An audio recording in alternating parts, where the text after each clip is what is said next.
आज मैं जा रहा हूँ ओमकारेश्वर मंदिर में, जो उज्जैन से ही थोड़ी सी दूरी पे है। और रास्ते में हमें पूरे वर्ल्ड का सबसे बड़ा शनि मंदिर देखने को मिलेगा। और वहीं जाके हम देखेंगे कि आगे क्यों नर्मदा नदी उल्टी दिशा में बहती है और क्या रहस्य है ममलेश्वर मंदिर का और क्या रहस्य है ओमकारेश्वर मंदिर का। तो चलो स्टार्ट करते हैं।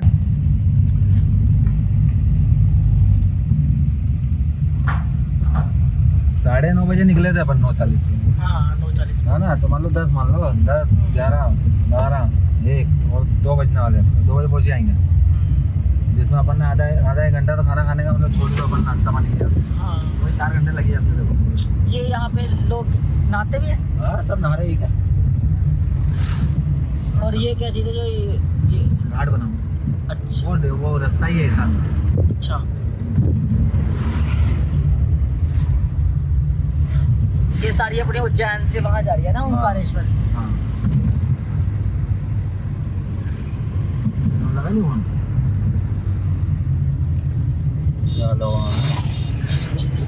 ओके पे कधी आहे ना दाखवून कधी गाडी गाडी बोलत होता हम तो समझ ना समझ लगी यार मनवा जाना तो यहाँ पावन अपने एक जगह गाड़ी चाहिए गाड़ी तुम्हारी जाएगी मैंने समझ तक आपके हाल पे मैंने समझ दे दिया है।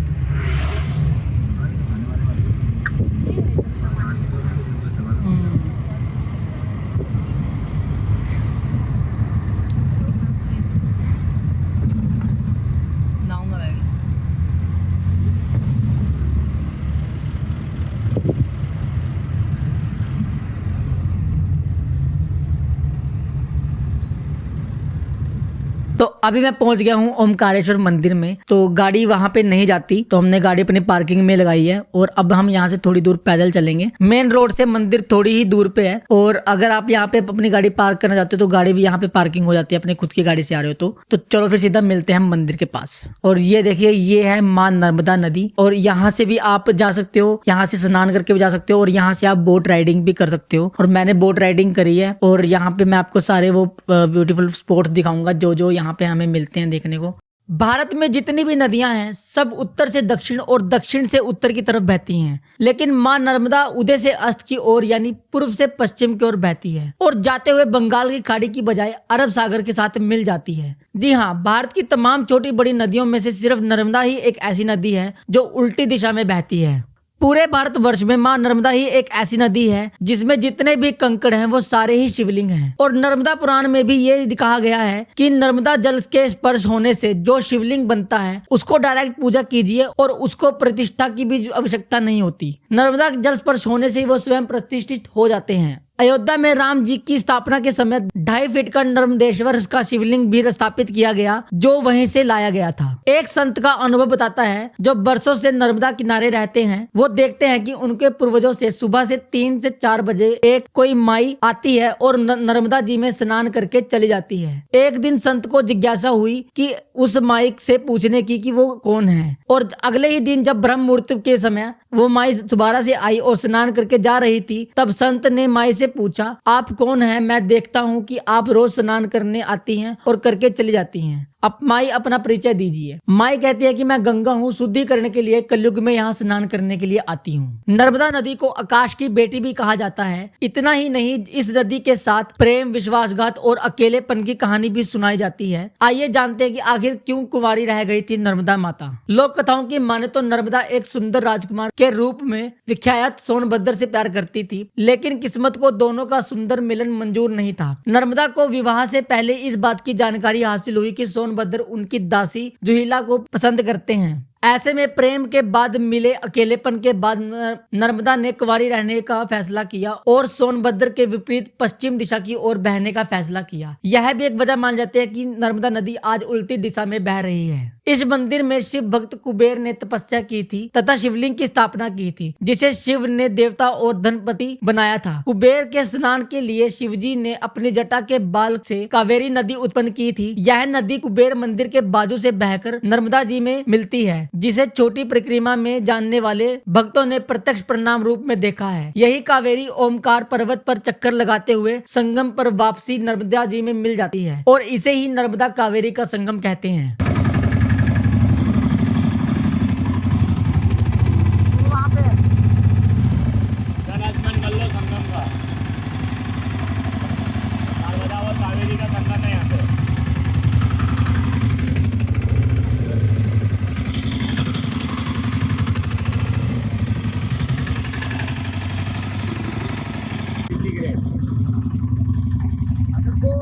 वहाँ पे संगम यही संगम हो गया है।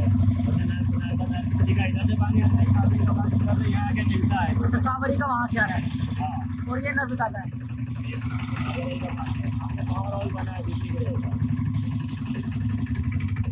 जब आपको किसी भी जगह का इतिहास पता हो तब उस जगह आने का मजा और भी बढ़ जाता है। आज मैं आपको बताऊंगा कि ओमकारेश्वर और बमलेश्वर ज्योतिर्लिंग का इतिहास। नर्मदा किनारे जो बस्ती है उसे विष्णुपुरी भी कहते हैं। यहाँ नर्मदा जी का पक्का घाट है। सेतु द्वारा नर्मदा जी को पार करके यात्री मनदाता द्वीप में पहुँचते हैं। उस ओर भी पक्का घाट है। यह घाट के पास नर्मदा जी की कोटि तीर्थ या चक्र तीर्थ माना जाता है। यहीं स्नान करके यात्री सीढ़ियों से ऊपर चढ़कर ओमकारेश्वर मंदिर में दर्शन करने जाते हैं। मंदिर तट पर ही कुछ ऊंचाई पर है। ओमकारेश्वर मंदिर मध्य प्रदेश के खंडवा जिले में नर्मदा नदी के किनारे बना है। यह मंदिर भगवान शिव के 12 ज्योतिर्लिंग में से एक है। राजा मनदाता ने यहाँ नर्मदा किनारे इस पर्वत पर घोर तपस्या की। भगवान शिव को प्रसन्न किया और शिव जी के प्रकट होने पर उन्हें यही निवास करने का वरदान मांग लिया। तभी से उस भक्त प्रसिद्धि तीर्थ नगरी ओमकार मनदाता के रूप में पुकारी जाने लगी। जिस ओमकार शब्द का उच्चारण सर्वप्रथम सृष्टिकर्ता विधाता के मुख से हुआ, वेद का पाठ इसके उच्चारण किए बिना नहीं होता। ओमकारेश्वर के मंदिर में ओमकार के बने चंद्र पर स्थापित ओम, इसमें बने हुए चंद्र बिंदु का जो स्थान है वही स्थान ओमकारेश्वर पर्वत पर बने ओमकारेश्वर मंदिर का है। मालूम पड़ता है कि इस मंदिर में शिव जी के पास ही मां पार्वती की भी मूर्ति स्थापित है। सभी 12 ज्योतिर्लिंगों में शयन आरती होती है, लेकिन बाबा का विश्राम ओमकारेश्वर ज्योतिर्लिंग में ही है। तो उनके विश्राम के लिए झोला पल्ला कोपाड़ पासे बिछाए जाते हैं। बाबा यहाँ से उठकर 3 बजे महाकालेश्वर उज्जैन जाते हैं, इसीलिए वहाँ की भस्म आरती और यहाँ की शयन आरती फेमस होती है। पूरे 12 ज्योतिर्लिंग में ओमकारेश्वर ही एक ऐसा ज्योतिर्लिंग है जिसके दर्शन के बाद नदी के दर्शन होते हैं। माँ नर्मदा ओमकारेश्वर के तट को छू कर जाती है। काशी जाएंगे तो गंगा जी दूर है, उज्जैन जाएंगे तो शिप्रा जी दूर है। और ये पर्वत का आकार स्वयं ही एक शिवलिंग के जैसा है और इस पूरे पर्वत की अगर परिक्रमा करे तो 7 किलोमीटर की है, जिसकी शेप यानी आकार ओम जैसा है।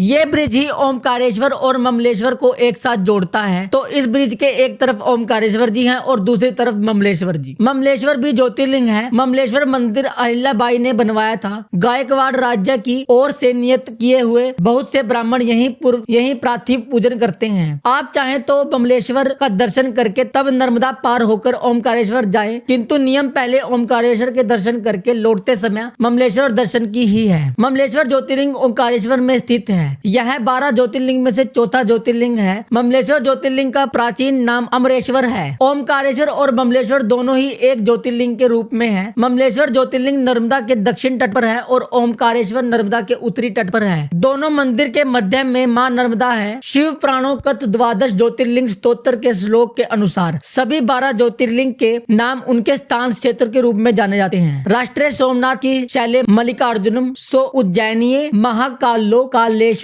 इस श्लोक में महाकालेश्वरम को ओंकार क्षेत्र के ज्योतिर्लिंग में बताया गया है। मां नर्मदा शिव की पुत्री हैं। पिता को अपने पुत्री से विशेष स्नेह है। यही कारण है कि मां नर्मदा के दोनों किनारों पर साक्षात ओमकारेश्वर और ममलेश्वर विराजमान हैं। यदि ओमकारेश्वर शिव की आत्मा है तो ममलेश्वर शिव का शरीर है। संक्षेप में ये दोनों मिलाकर एक ज्योतिर्लिंग की मान्यता को पूरा करते हैं।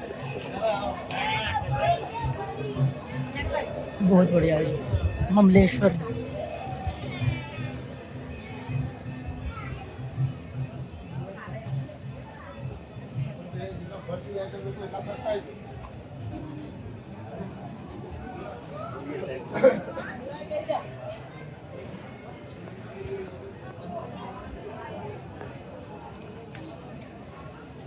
अब मैं जा रहा हूँ वर्ल्ड के बिगेस्ट शनि मंदिर में। ये इंदौर खंडवा रोड पर स्थित शनि मंदिर हिंदू देवता शनि को समर्पित है, जो शनि ग्रह से जुड़ा हुआ है। यही मंदिर इंदौर से लगभग 30 किलोमीटर पहाड़ियों पर एक गांव में स्थित है। इस मंदिर का निर्माण मधुबाला सुरेंद्र ने करवाया, जिन्हें यह सपना आया था कि भूमि खोदकर एक नया मंदिर बनाया जाएगा। खुदाई के दौरान शनि की एक प्राचीन मूर्ति मिली, जिसके बाद मंदिर का निर्माण हुआ। यह मंदिर शनि के काले पत्थर की मूर्ति के लिए जाना जाता है, जो अन्य 8 ग्रहों की मूर्ति के साथ स्थापित है। मंदिर अपने कई चमत्कारों और मान्यताओं के लिए भी जाना जाता है। ऐसा माना जाता है कि ये मंदिर की स्थापना शनिदेव की छोटी प्रतिमा स्वयं निर्मित है। ऐसा भी माना जाता है कि यदि कोई भक्त लगातार 5 शनिवार को मंदिर में आए और मंदिर तथा ग्रहों की 11 परिक्रमा लगाए तो उसकी मनोकामना पूरी होती है। यह मंदिर भक्तों के लिए एक लोकप्रिय स्थल है, विशेषकर शनिवार। तो इस वीडियो में सिर्फ इतना ही। अगले वीडियो में मैं आपको भस्म आरती दिखाऊंगा और वीडियो अच्छी लगी तो लाइक शेयर कमेंट करके सब्सक्राइब करके जरूर जाना।